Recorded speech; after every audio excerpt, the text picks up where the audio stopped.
Hello, community, and welcome to Behind the Message. My name is Sherry Banky. I'm part of the small groups team at our Naperville location, and I'm joined with my good friend, founding pastor, Dave Ferguson. We're talking about searching for answers. We're in week 1, and this conversation is going to make way more sense if you have watched the message. So if you haven't attended service yet or you haven't seen the message, I really recommend go ahead, watch that message, and then jump in here and catch up with us on Behind the Message. But I love that we're talking about this kind of topic of searching for answers and also talking about the tension between faith and doubt. And while I was listening to the message, I kept wondering, tell me about a story when you really wrestled with doubt.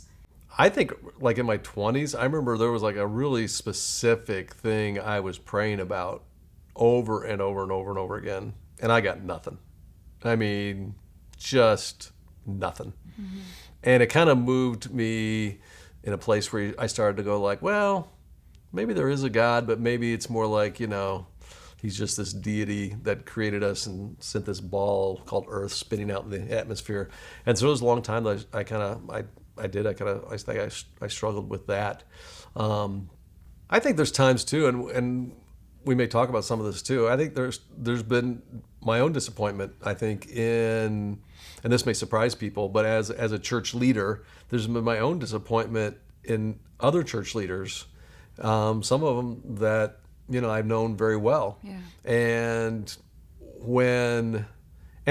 some of them that I looked up to. Yeah. And when they don't come through, or they aren't fully who you thought they were, I'm not sure if that's the right way to say it. Sure. Yeah, it's jarring. Yeah. And some of the larger scandals that have happened with churches too. I mean, if we want to go there, I mean, the whole sex scandal around the Southern Baptist Convention and the sex scandal with the Catholic Church before that. I mean, I think some people think, oh, because you're a pastor, like you're on the other team. No, it's still. Mm-hmm. I think it's jarring feels like the right word. Sure. And it kind of does. It pushes you towards doubt. Right. At least disorienting, that's for sure. Oh, yeah. At least for me, I'm not immune to that. I'm glad you acknowledge that. I think that's really important. It feels very just current times, right? That's what, and to just even acknowledge the complexity that doubt can bring. I know suffering brings about doubt, maybe the integrity of the Bible or the interpretation of the Bible as well. What would you say about those things?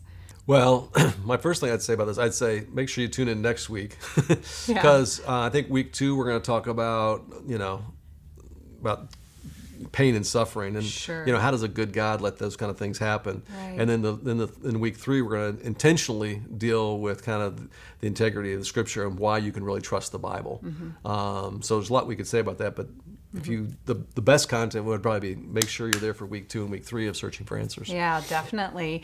And we will continue this conversation with Behind the Message for each of those messages as well. So this is a complex issue that we'll continue to talk about. So I just appreciate you kind of bringing that up and talking about that. So tell me about a story where you're like, man, my faith was just like 100% that day. Oh, well, there's probably been different times. I mean, I remember one time we were in Nairobi, Africa, and we were gathered together a bunch of our leaders from around the world. And the first day or two just went, this is probably both doubt and faith. Okay. We're talking about both, so that's working. And it went terribly.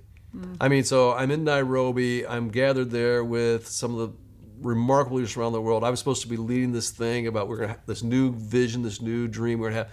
And the first day and a half, I mean, it was just brutal. It was terrible. And I remember going back to my room, and I'm not one who's really prone to depression. I'm like, even on Strength Finders, positivities are the top. So, but I remember just going like, what am I doing here? And who am I kidding? And so that, I mean, there was like, for me, it was kind of there was like a doubt about, God, I thought you were at work. I thought something special was going to happen here. And I mean, it was like God pulled the proverbial rabbit out of the hat there. I mean, because it ended up being the next day and a half after that, because it was like a 4-day deal. We ended up coming away saying, you know what, together we want to help plant 10,000 churches.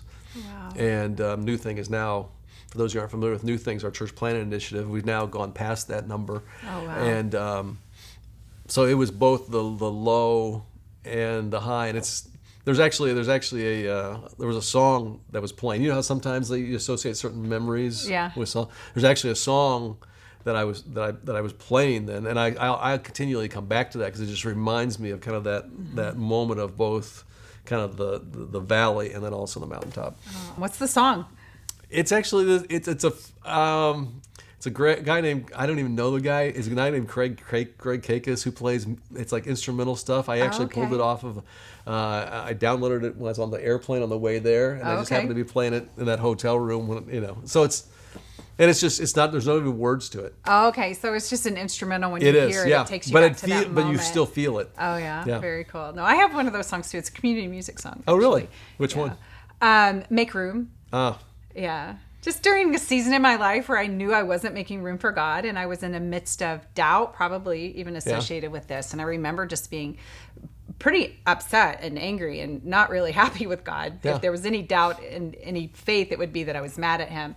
And I remember hearing that song for the first time when we had a worship service here. And I remember thinking, I'm not making room for God. I'm not making room for him and to do whatever he wants to do. So those lyrics, every time I hear it, I'm like, I know exactly where I was standing, exactly what I was thinking, and exactly what it kind of led to in my life anyway, too, which is just spending time with God in silence. That's interesting. So, we didn't talk about this in the message, but so as a practice, do you go back and play that song as a reminder to take you back to that place of confidence instead of doubt?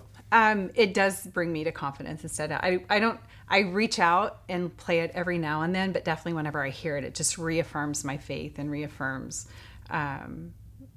being open, I think, to God.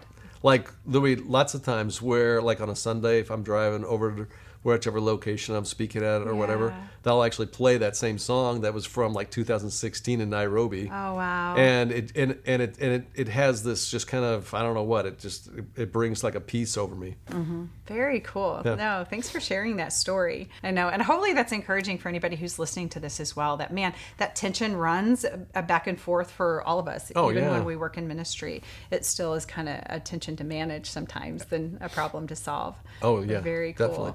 Well, hopefully you'll stick around for the rest of this message series, Searching for Answers. We want to continue to dig into these really tough topics.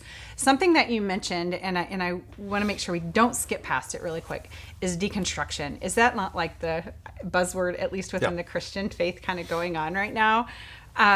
What would you say to somebody who's kind of in that season right now?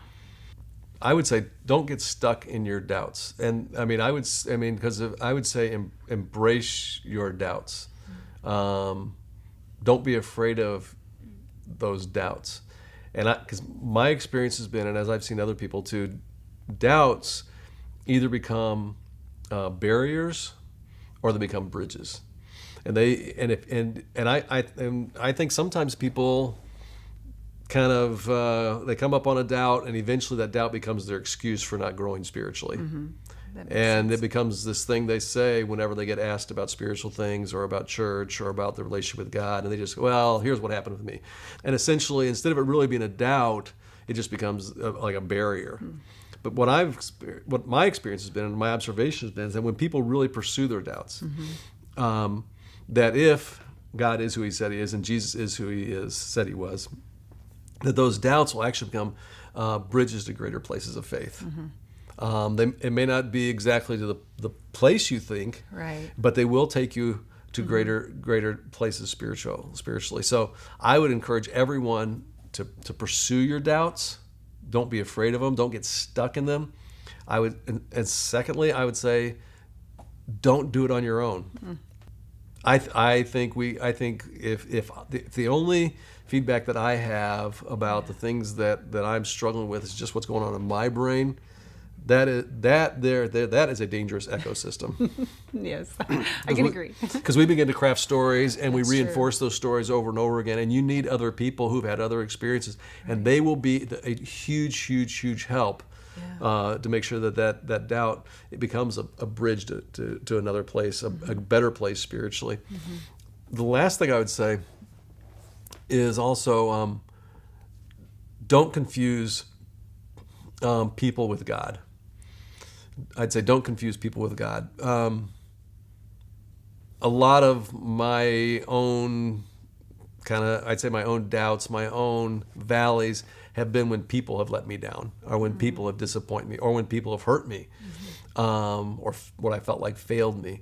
And I think somehow we kind of project what they did, and sometimes it's church leaders, or what they didn't do. We project that onto God, and they're not God. and it's hard sometimes to make that distinction. Yeah. It's not hard to intellectually make that distinction, but it's hard to separate in your heart. Right. But I think you need to do that. Make sure you don't confuse, what people have done and who people are with God. What do you think? No, I just love the analogy of don't let your doubts be a barrier, but let them be a bridge. When I think about doubts in my life that I've experienced and I've dug into them, they have led me to just greater faithfulness. And it's those guideposts that whenever I'm in another season of doubt that I look back and go, but God was faithful then. And so it kind of leads me forward. So I absolutely just agree with that process to dig into your doubts, allow them to be a bridge instead of a barrier. I think that's great encouragement for everybody. Thanks for dealing with my questions here. Thanks for joining us for Behind the Message. And if you have any questions or information that you're seeking after, you can look at communitychristian.info for all of those needs. Have a great week. Bye-bye. It was great. Okay. Good job. We'll cut out all the stuff, We'll trim all the fat. Yeah, We'll cut out everything. Oh, cut out all this stuff. Like all the theological stuff. All the stuff that actually, makes sense. No, it's good. I think we got it. Awesome.